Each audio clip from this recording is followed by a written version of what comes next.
इतिहास लिखा है इसमें, कुछ खास छिपा है इसमें। इतिहास लिखा है इसमें, कुछ खास छिपा है इसमें। मर्यादा है कोई वादा है, विश्वास रखा है इसमें। सात फेरों से मिला ये तो उपहार है, मेरा श्रृंगार है, मेरा श्रृंगार है, मेरा श्रृंगार है, मेरा श्रृंगार है। मंगलसूत्र, मंगलसूत्र, मंगलसूत्र, मंगलसूत्र, मंगलसूत्र, मंगलसूत्र,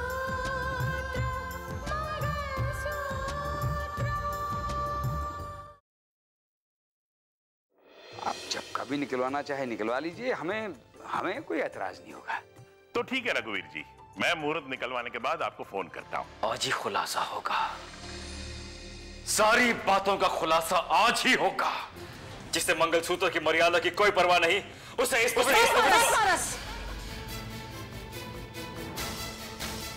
कि आप अपना फर्ज निभाते निभाते राकेश के इतना करीब पहुंच गई कि आपने अपने ही रिश्ते कुर्बान कर दिए। तलाक के कागजात तुम तक कल पहुंच जाएंगे।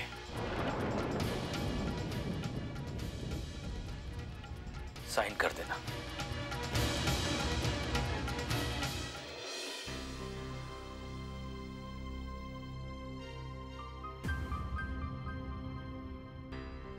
अरे बेटे, कहां से आ रहे हो तुम? अब मैं कहां से शुरू करूं?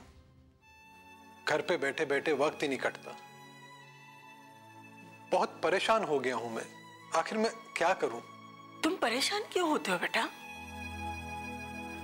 इंतजार करो, वक्त साथ देगा, सब कुछ ठीक हो जाएगा। ये इंतजार ही तो नहीं होता मां। आज मैं अपने एक दोस्त से मिलने गया था। उसकी केमिकल की फैक्ट्री है, खुद का बिजनेस है उसका। किसकी बात कर रहे हो? तुम्हारे सारे दोस्तों को तो हम अच्छी तरह जानते हैं। नहीं, इस दोस्त को आप नहीं जानते डैड। जब इसकी फैक्ट्री में रेड पड़ी थी ना, तब मैंने इसकी बहुत मदद की थी और वो मेरे इस एहसान को आज भी मानता है और तब से हमारी दोस्ती हो गई। लेकिन तुम उससे मिलने क्यों गए थे? मां, मैंने सोचा है कि मैं अपना खुद का बिजनेस शुरू करूंगा। बिजनेस? हाँ डैड, मुझे आज भी वो दिन याद है जब मुंजाल ने आप लोगों का अपमान किया था। मैं उस अपमान को भूला नहीं हूं। मैं भी मुंजाल की तरह एक बिजनेसमैन बनना चाहता हूं और मुंजाल से एक एक बात का हिसाब लूंगा। लेकिन बेटे, बिजनेस करने के लिए पैसा भी तो चाहिए ना। देखिए डैड, इसके लिए मुझे आप लोगों की मदद की जरूरत पड़ेगी। लेकिन बेटा, देखिए माँ, डैड, मुझे बिजनेस शुरू करने के लिए कम से कम 2.5 करोड़ रुपए की जरूरत तो पड़ेगी ही।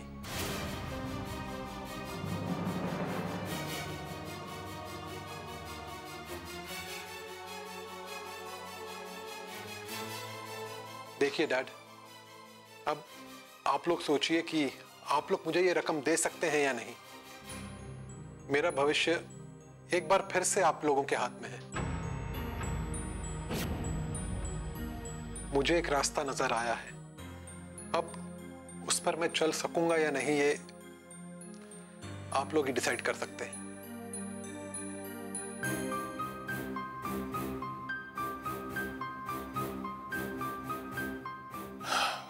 काफी अपसेट हो रहा है आजकल ये।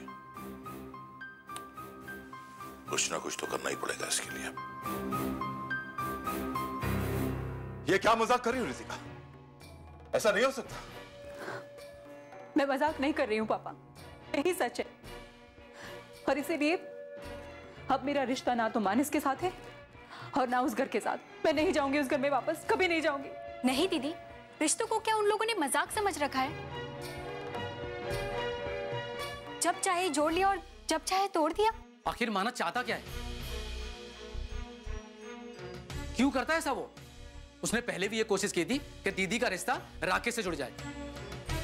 वो रिश्ता कभी नहीं जुड़ सकता, कभी भी नहीं। उससे पहले मैं मर जाना पसंद करूंगी। लेकिन पापा, उसी रिश्ते की वजह से मानस ने मुझ पर इल्जाम लगाया। मैं नहीं जाऊंगी उस घर में वापस, हरगिज नहीं जाऊंगी। मैं समझ रहा हूं कि ऐसा क्यों हो रहा है। सिर्फ हमसे बदला लेने की कोशिश की जा रही है। जब हमने साक्षी को अपनाने से इनकार कर दिया तो उन लोगों ने तुम्हारे साथ, इसी बात का डर तुम्हारी मां को था कि कहीं साक्षी के साथ जो हुआ उसका असर तुम्हारी जिंदगी में ना पड़े।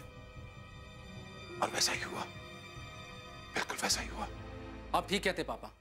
अब जब साक्षी की शादी राहुल से तय हो गई है तो उन्होंने हमसे बदला लेने के लिए ये कदम उठाया है। लेकिन मैं ऐसा नहीं होने दूंगा, बिल्कुल नहीं होने दूंगा। इस बात को खत्म करने के लिए मैंने क्या कुछ नहीं किया। साक्षी की जिंदगी बर्बाद ना हो जाए तो मैं गया था राजेश्वर जी के पास मिन्नतें करने के लिए कि वो उसे अपने घर की बहू बना ले। और जब रिश्ता तय हो गया तो मुबारकबाद देने के लिए रघुवीर जी के यहाँ गया। मेरी अच्छाइयों का ये सिला दिया इन लोगों ने।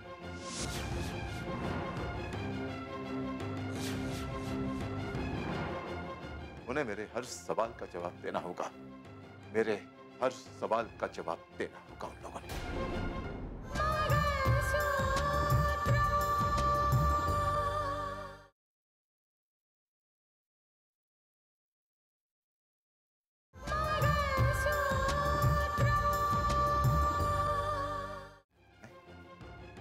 उन्हें मेरे हर सवाल का जवाब देना होगा।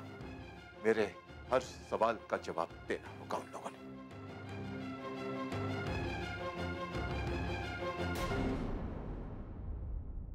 पंडित जी, मैं आपकी बात मानने से इनकार कैसे कर सकती हूँ? मैंने आपको जो कुछ बताया है शब्द मेरे हैं, लेकिन कुंडली तो कुछ और ही कह रही है। वो बोल कुंडली के हैं, मेरे नहीं।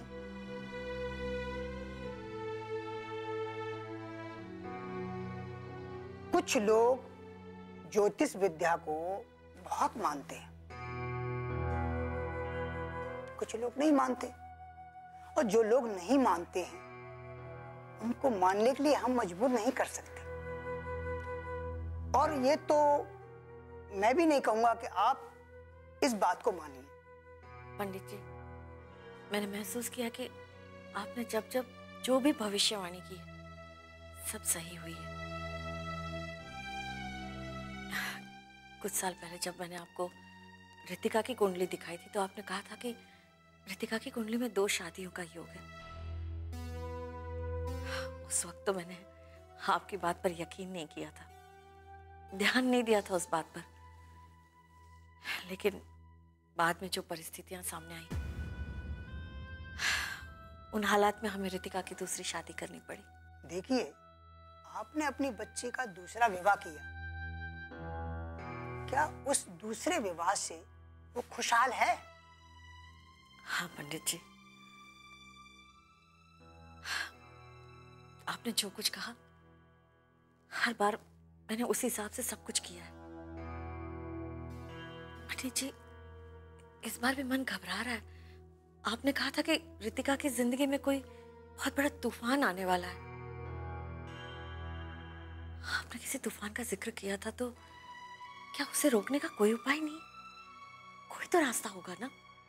देखिए, तूफान उठना है उठेगा, उसे रोका नहीं जा सकता, मगर उसके प्रभाव को रोकने के लिए उचित समय पर पूजा पाठ की जाए तो उसके प्रभाव से बचा जा सकता। आपने जो भी कहा है हमेशा सच हुआ है।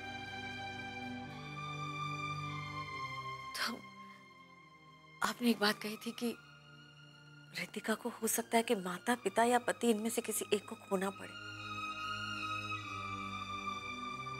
पंडित जी, क्या ऐसा कोई उपाय नहीं हो सकता कि ऐसे कोई हालात ना हो?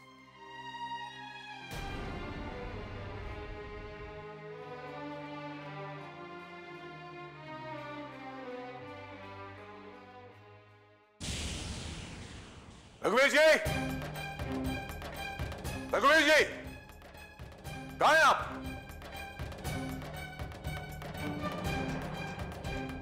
रघुवीर जी, मैं पूछा हूं कहां हैं आप? बाहर आइए। कहिए। आपके घर में मेरी बेटी के साथ इस तरह का सलूक क्यों किया जा रहा है? क्यों? चिल्लाइए मत आदित्य प्रताप सिंह। आपके चिल्लाने से सच्चाई दबकर दम नहीं तोड़ देगी जो खुलकर सबके सामने आई है। क्या आपको आपकी बेटी ने नहीं बताया वो घर छोड़कर क्यों गई, किस वजह से गई? इसकी वजह मैं आपको बताता हूं। वजह कुछ और नहीं, सिर्फ एक ही वजह है कि मैंने आपकी बेटी को स्वीकार नहीं किया, इसीलिए बदला लिया है ना आप लोगों ने। अगर ये बात आपसे रितिका ने कही है तो वो सच्चाई छुपा रही है आपसे, क्योंकि वो अच्छी तरह जानती है सच जानने के बाद आप शर्मिंदा हो जाएंगे। किस सच की बात कर रहे हो तुम? मैंने अपनी बेटी को ऐसे संस्कार नहीं दिए कि मुझे शर्मिंदा होना पड़े। मुझे अपनी बेटी पर कल भी गर्व था और आज भी गर्व है। किस गर्व की आप बात कर रहे हैं आदित्य प्रताप सिंह? वो कांच की तरह ना जाने कब का टूटकर बिखर चुका है। अरे संस्कारों की दुहाई दे रहे हैं आप? मेरा सबसे बड़ा सवाल यही है कि आपने अपनी बेटी को कलेक्टर तो बना दिया लेकिन संस्कार देना भूल गए। ये समझाना भूल गए अपनी बेटी को कि पति का घर क्या होता है, पत्नी की मर्यादाएं क्या होती हैं, मंगलसूत्र के मायने क्या होते हैं। अरे ऊंची शिक्षा देने के साथ साथ अपनी बेटी को अच्छी शिक्षा दी होती तो आज उसे शर्मसार होकर यहां से ना जाना पड़ता और आपको शर्मिंदा होकर यहां ना आना पड़ता। आप मुझे संस्कार की बात सिखा रहे हैं? आप जिसकी बेटी के बारे में भरे मंडप में यह बात पता चलती है कि वो किसी और के बच्चे की मां बनने वाली है। जज साहब, मुझ पर उंगली उठाने से पहले अपने गिरेबा में झांकिए। अपने गिरेबा में हम झांक चुके हैं जज साहब, बहुत पहले झांक चुके हैं हम। इसीलिए हमने शिकायत तक नहीं की जब आपने मेरी बहन को ठुकरा दिया था।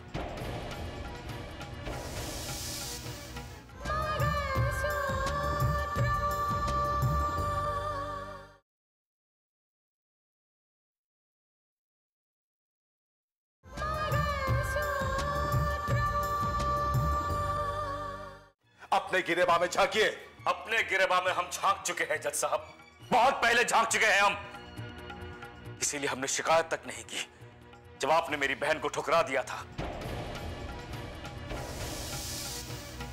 यहां तक कि मैंने इस बात का असर कभी रितिका पर पड़ने नहीं दिया। लेकिन अब आपकी बारी है। झांकिए अपने गिरेबा में, जाइए जाके पूछिए अपनी बेटी से क्या क्या करती रहती है वो, किस किस से मिलती है वो, चाहिए पूछिए उससे। मैं नहीं जानता था कि मैं अपनी बेटी की शादी एक ऐसे घर में कर रहा हूं जो संस्कार तो क्या अपनी तहसीब भी भूल गए। लगता है आपको अब भी हमारी बात समझ में नहीं आई जज साहब। अच्छा होता यहां आने की बजाय अगर आपने सच्चाई को जानने की कोशिश की होती तो आपको पता चलता कि असल में आपकी बेटी का चरित्र क्या है। खबरदार जो मेरी बेटी के चरित्र के बारे में कुछ भी कहा आपने।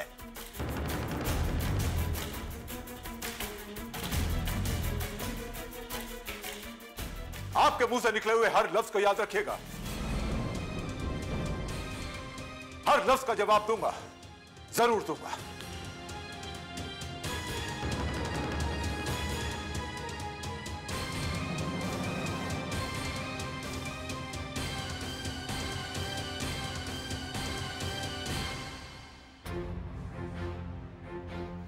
पता नहीं मां भी नहीं आई अभी तक। फोन करता हूं मां को। रोहित रुको। रोहित, माँ को फोन करके ये सब कुछ बताने की क्या जरूरत है? आप मां को ना बताने की बात करें दीदी, अब तो ये बात सारे शहर को मालूम पड़ जाएगी। आई डोंट केयर, मुझे किसी की परवाह नहीं है। मैं अकेले रह सकती हूँ, जी सकती हूँ। अकेले तो आप पहले भी रह सकती थी, लेकिन आपको अकेला देखकर माँ और पापा खुश रह पाएंगे? पापा की हालत तुमने देखी थी ना। ये बात जानकर पापा कितने परेशान हो गए थे। और जब ये बात सारे शहर में मालूम पड़ेगी तो कितनी बदनामी होगी, तुमने ये सोचा है? मैं तुमसे एक बात का जवाब मांगती हूँ कि मैं चुप रह जाती हूँ। मैं अगर इस बात पर फिर से सोच लेती तो ये रिश्ता बच जाता। नहीं रोहित, अरे उन लोगों ने तो मुझे सोचने तक का मौका भी नहीं दिया, मुझ पर इल्जाम लगाए। अगर कोई बात थी तो मुझे कहते, मैं सफाई देती। लेकिन उन लोगों ने मुझे यह भी मौका नहीं दिया कि मैं अपने बारे में कुछ बताऊं, कुछ बोलूं। तुम क्या समझते हो रोहित कि ऐसी सिचुएशन में जब वो लोग मुझ पर इल्जाम लगा रहे हैं मैं चुपचाप खड़ी रह जाऊं? मैं अपने आप को मार डालती, मर जाती, लेकिन बर्दाश्त नहीं करती, नहीं करूंगी बर्दाश्त। अचानक बात इस कदर कैसे बिगड़ गई दीदी? मुझे नहीं मालूम, मुझे कुछ भी नहीं मालूम। देखो रोहित, अगर कोई बात थी तो वो मुझसे बात कर सकते थे ना, इस कदर इल्जाम लगाने की क्या जरूरत थी? दीदी, क्या मानस जीजू के पापा ने भी उन्हें रोकने की कोशिश नहीं की? नहीं, उस घर में सबने मुझ पर इल्जाम लगाया, यहां तक कि साक्षी, जिसे मैं अपनी बहन मानती हूं, उसने भी पता नहीं क्या क्या कहा। मैं नहीं जाऊंगी उस घर में वापस, हरगिज नहीं जाऊंगी।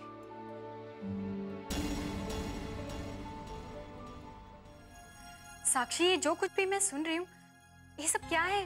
क्या है ये सब?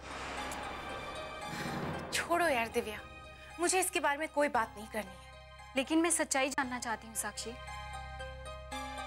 दीदी रोते हुए यहाँ आई है और उन्हें देखकर घर में सबकी क्या हालत है, इस बात का तुम अंदाजा भी नहीं लगा सकती हो। तुम भी अंदाजा नहीं लगा सकती दिव्या कि तुम्हारी दीदी की वजह से हमारे घर में क्या हालत है। उनकी सच्चाई जानने के बाद हम सबके दिल पे क्या गुजरी है। अरे मेरी शादी की बात हुई है आज,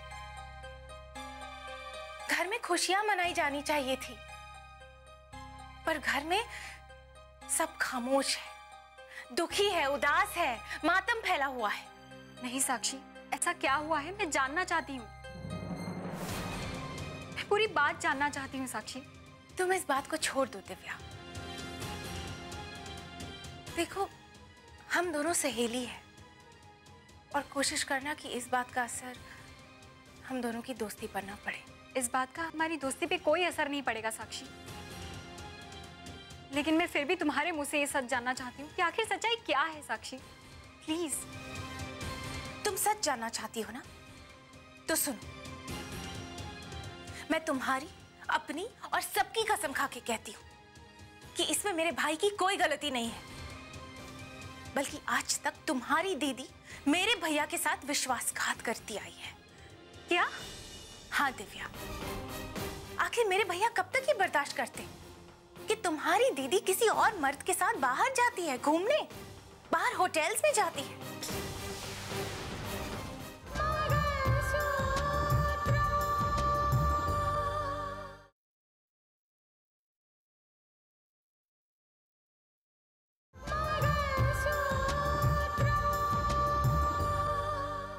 हाँ दिव्या, आखिर मेरे भैया कब तक ये बर्दाश्त करते कि तुम्हारी दीदी किसी और मर्द के साथ बाहर जाती है घूमने, बाहर होटल्स में जाती है, वो भी एक बार नहीं कई बार। और मेरे भैया ये दावे के साथ कह सकते हैं। आखिर सच्चाई खुलकर सामने आ ही गई।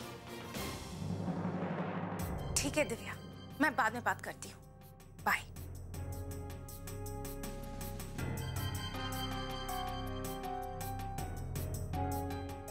आखिर मेरे भैया कब तक ये बर्दाश्त करते कि तुम्हारी दीदी किसी और मर्द के साथ बाहर जाती है घूमने, बाहर होटल्स में जाती है, वो भी एक बार नहीं कई बार। आखिर सच्चाई खुलकर सामने आ ही गई। मैं आपसे कोई बात नहीं करना चाहता, यहाँ फोन मत कीजिएगा। मैंने तो बस इसीलिए फोन किया था कि वो सच्चाई आपके सामने आ जाए। सच्चाई सामने आ चुकी है और सच्चाई का आईना देखने के बाद रितिका घर छोड़ के जा चुकी है। इस घर से उसका कोई रिश्ता नहीं है। और ना ही उसके घर से मेरा कोई रिश्ता है। आप भी रिश्ते जोड़ने की कोशिश मत कीजिएगा और दोबारा मुझे फोन मत करना।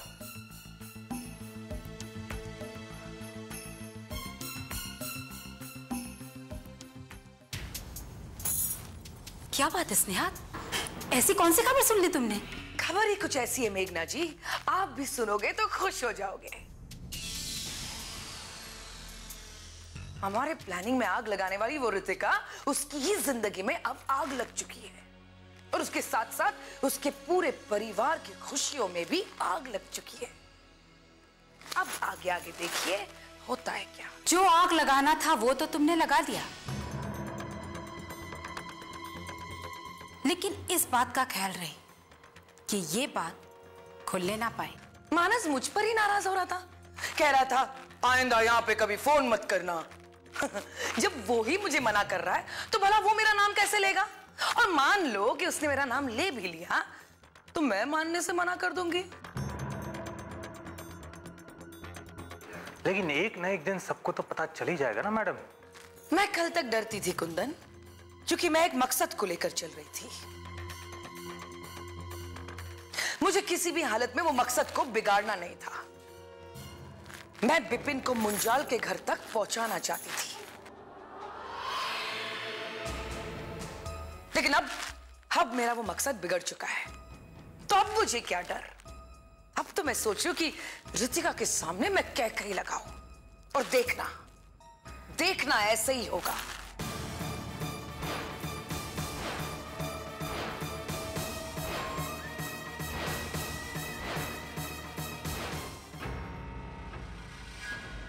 कच्चे धागे से बंधा इसमें संसार है, पिया